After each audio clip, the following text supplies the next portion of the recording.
કેવો ये सारू आज जो थारी माँ की जो हालत है ना उसकी जिम्मेदार सिर्फ और सिर्फ तू से।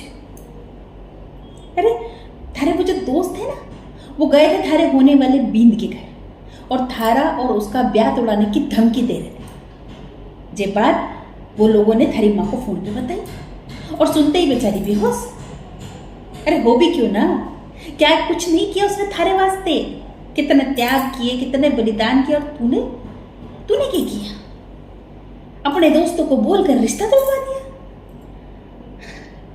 अरे तू तो जाने से ना कि अपने गांव में चोरियों को ब्याह कच्ची उम्र में कर दे वैसे, फिर भी सरोजा ने थारी को पढ़ाया लिखाया, अच्छे घर में थारो ब्याह तय किया, और तू?